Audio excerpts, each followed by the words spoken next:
y'all, it's Susan, your hostess. Welcome to the Hillbilly Chicken Ranch, Scarecrow 25, an open collaboration through October 31st. To join, see the description box and the official playlist. No tags needed as we are in our final week. There's something about getting artistically creative. I'm using bottled acrylic paints, paintbrushes, and a thrift store canvas that was brand new. I'm painting a scarecrow. Bottle acrylic paints are thin compared to the tube acrylic paints. This painting will take on a watercolor look. My scarecrow isn't meant to look real, but a bit of a cartoon. It doesn't matter your skill level. Just grab some paints, paintbrushes, and canvas. Let those creative juices flow onto your canvas. I started by sketching out my scarecrow. You will be seeing me fill in the background colors first. Then I will begin to build my colors for the scarecrow and the pumpkins. I hope you enjoy watching me paint. It's been a while, so this is more of a practice piece. I'm artistic but not professional by any means. Farmers use scarecrows to scare off crows and other birds. They can destroy seedlings and almost completed crop. So farmers create a human-like image to try to scare away the birds. It doesn't always work though. Most scarecrows are made with natural materials like cotton, burlap, and wool for clothing items such as old shirts, jackets, and blue jeans. The hat might be straw or wool. These items break down and will add nutrients back to the soil. To stuff scarecrows, the materials used were usually grass clippings, leaves, hay, or straw. Today, scarecrows are popular for fall decorations, both inside and outside. Modern scarecrows used for indoor use may use plastic bags, paper bags, or even newspaper to stuff them with. Plastic jack-o'-lantern buckets for the head, often children's or baby clothes to dress the scarecrows with. There are many materials available to make a scarecrow, including clay flower pots, gourds, or pumpkins. You can find scarecrows in the farmers markets or at a local pumpkin patch or corn maze. Many stores and restaurants will do fall scarecrow decor for their patrons to enjoy. There are even places that hold scarecrow decorating contests. The variety and artistic talents make this a family fun event. Fall festivals are all the rage these days. How about some family fun dressing up the family as scarecrows? I've already blocked in the background colors. My scarecrow has blue jeans on, and I'm making a red shirt using some red paint. I've also done the face in a tan color. My scarecrow is a little bit chunky, just like me. This kind of painting kind of reminds me of the old coloring books or the paint by number sets. We got to clean those brushes, and now we're going to work on the hat. So I'm taking some color here and getting this hat ready, and I'm going to outline it and get it ready for the scarecrow. Kind of like a sock cap. Outline it first.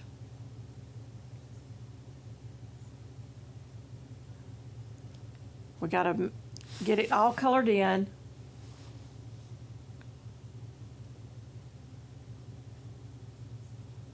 Doesn't that look cute?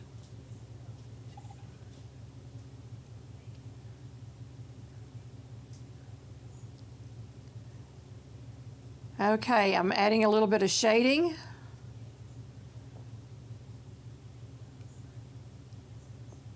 To kind of make that face pop out.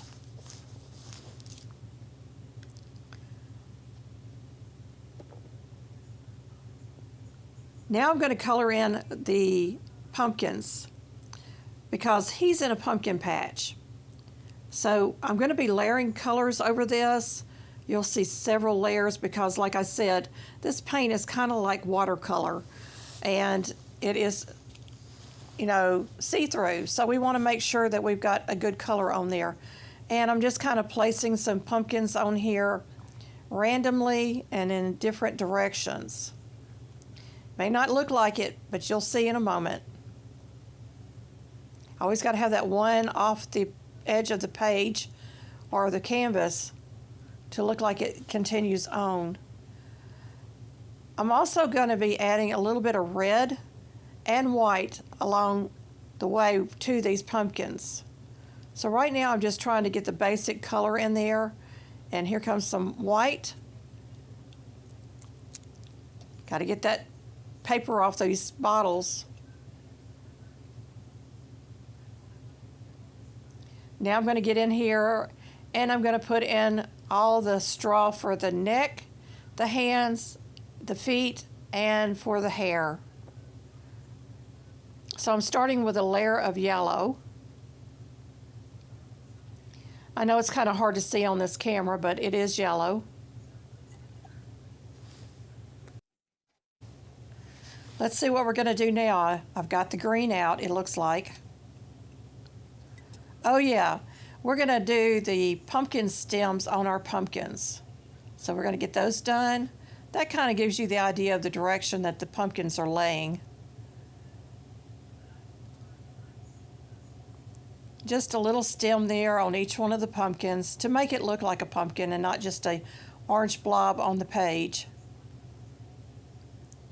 That looks a little better. Now I'm going back over the pumpkins again with some of the colors.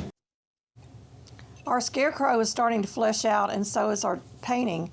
I'm going over the pumpkins again to give them more depth with the orange, the reds, and the white. So these are starting to look more like pumpkins down here, and not orange balls with the little sticks sticking out. I absolutely love having a paintbrush back in my hands. So these are going to be finished here in a moment. I may go over them one more time. I'm not sure. We'll see. Now I'm going up here and I'm going to be finishing off an area that I missed because I was going to put a barn in the picture, but I decided not to. And now I'm going to add in some patches on the pants.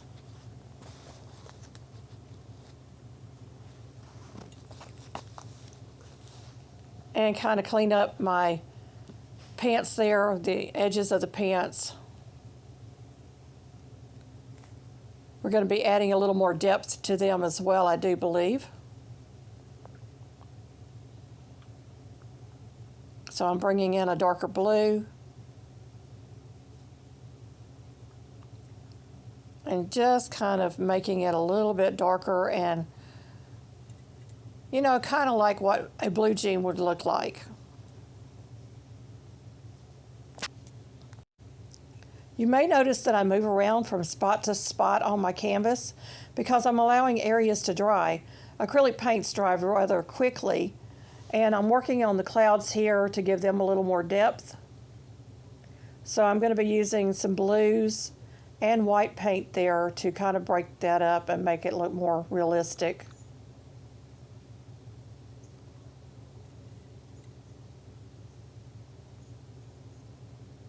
Now I'm going to put in a tree line to kind of break the distance of the sky and the grass. Just a little narrow line there.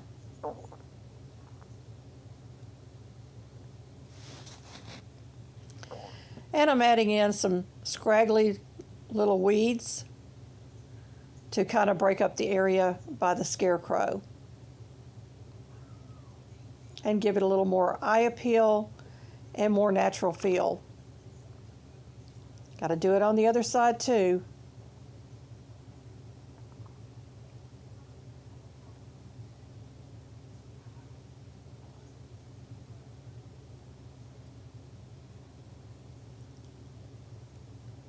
And I'm coming in with some yellow to highlight.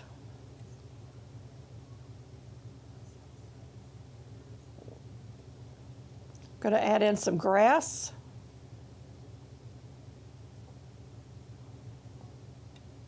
There we go.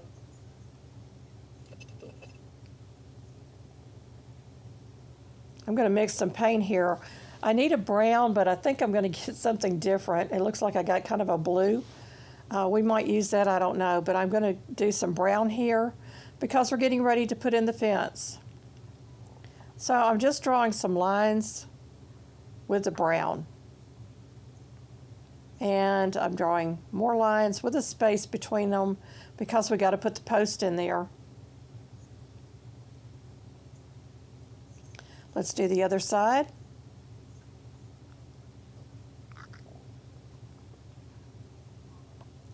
One more. Now we can put in our post. And there's one post. And our second post. And I'm going to add a little bit of gray to it just to kind of give it some depth there. We're back at the pumpkins. These things are going to be really popping here in a moment. I've done several layers now, and I want it one more layer on there just to kind of make it a finished product, I hope. I come back to it if I think it needs more. You can always add more, but you can't take away. So remember that when you're painting. Don't you love the little spools of thread that I used to prop my painting up with? I had to get it up high enough to get it in the painting. So we're adding some highlights, pardon my arm, to our straw on our face, our hands, our neck, and our feet. I'll be coming in also with some browns to kind of make it look more realistic.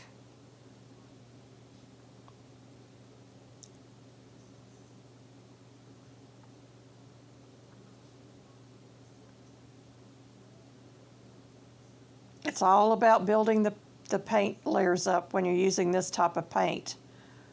If I was using the other acrylics, it would be so much easier.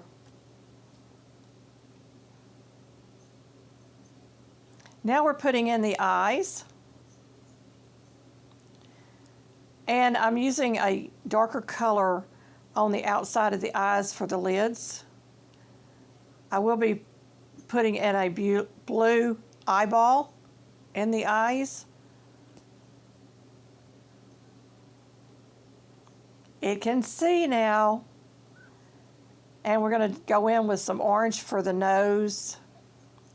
And draw in our happy face smile with some red. And the cheeks will be pink. The face isn't finished yet. I'm going to be going around the eyes to kind of make them pop out a little bit with some darker color. And they will get eyelashes eventually. So I've added patches onto the shirt and the hat and the pants. And now I'm just making stitch marks on these patches.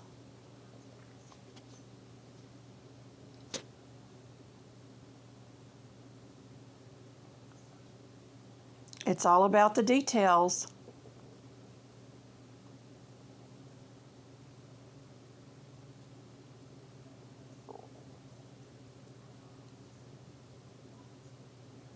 If you stick around till the end, you'll see the completed scarecrow painting.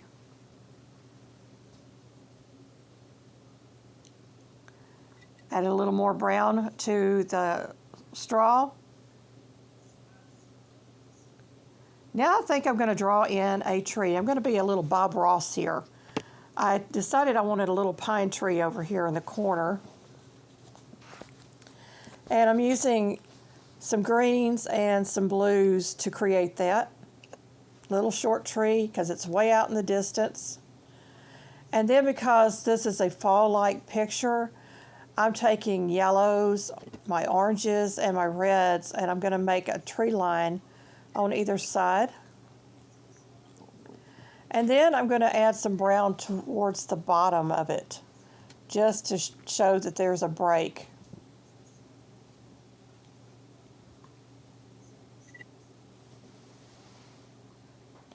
That looks pretty good. Got to work on that face. I'm adding some stitches to the mouth and highlighting those eyes a little more. I also highlighted the nose a little bit.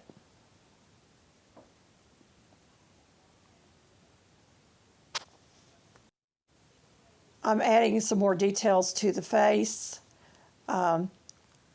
and to the front of the shirt. I've added a collar and I lined down the front and buttons.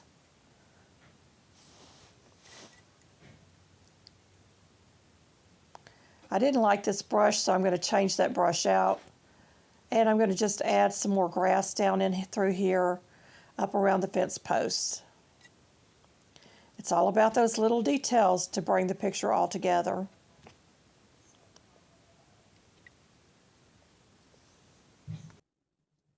So I'm bringing you in closer so you can see some of the details of the patches. I went around most of my scarecrow with a permanent marker to really bring out the details. You can see the background is not really that great, but the clouds look good. I love the face. Let's go down. I added some details to the pants, the pockets, the fly, and there's our pumpkins.